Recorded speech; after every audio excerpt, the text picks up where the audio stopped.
Weganoagadono, and welcome to another episode of On the Record. I'm your host, Michael Stock. Today is Tuesday, January 26th. In studio, we have Council Chiefs Rhonda Kirby and Carl Horn. We're going to be talking about the press release that Mohawk Council put out regarding the delivery of letters to 26 non-natives in our community to have them be removed. I'll read the press release to start off if you haven't heard it. It was signed January 22nd, and it says Mohawk Council informs 26 non-natives to vacate the territory. The Mohawk Council of Kahnawake wishes to inform the community that it's sending letters to 26 non-native residents in Kahnawake who have no right to do so. These people will be asked to immediately vacate the territory. This is in response to over 100 Kahnawake who since last year have contacted the MCK and the membership department by mail, telephone, email, and had made complaints about the situation. The names of the 26 people will be made public once the letters have been delivered. This process is expected to be completed by next week, and I believe the letters are going to be delivered this week. So welcome. Thank you. We're there. It's been a little over a year where I guess it's been thrown around that there was letters supposed to have been going out, and I believe that over a year or so, yourself, Rhonda, and Peter Paul said that they were going to have letters and you were going to deliver them. Then what happened between now and then? Why today, or why this week actually? Well, I think, as you know, and a lot of the community is well aware of, that this issue has been brought to council many times over the years, and for whatever reason was never carried through. Last year it was decided that because of numerous complaints that were happening, and you know, all of us receiving phone calls, that we would start making a list, and we ask community members to call in or come in to the social development department to identify anyone who is not from this community and who is living here.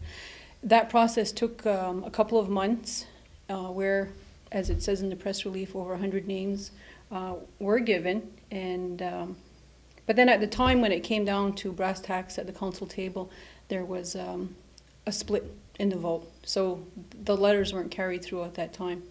And over this past year, and since Carl's been in council, we've had, again, numerous calls and concerns about people moving into the community who are not members. I mean, obviously you received a lot of complaints, but how many people were on your list?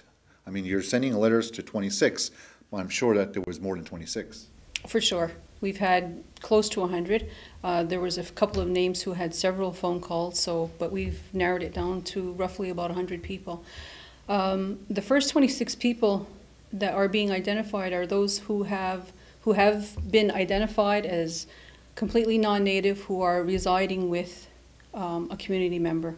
The Grand Chief and I called just about all of those people last December and gave them the opportunity to either tell us that it's true, it's not true, and we kept that list of people. We do know that those 26 are still in the community.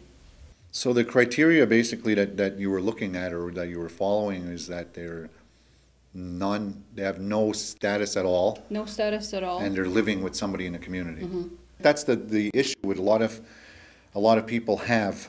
Not to say that you have to go, because I think a lot of people are in that agreement to do that. But I think is the agreement, or this, what is the criteria? You know, somebody has a boyfriend and, you know, are they staying there all the time? 26 individuals that are identified now are the individuals with no children, no lineage to Kahnawake other than they're residing here. Mm-hmm. Maybe one or two are married, but the most of them are just boyfriend, girlfriend, that most recently just moved to the territory. And let me just make sure people understand, especially in the press release, in there it says in response to the community's complaints. This is something that the community wants. Mm-hmm. I mean, there's over 100 complaints and there's more. Some are verbally in public, Some even call my residents.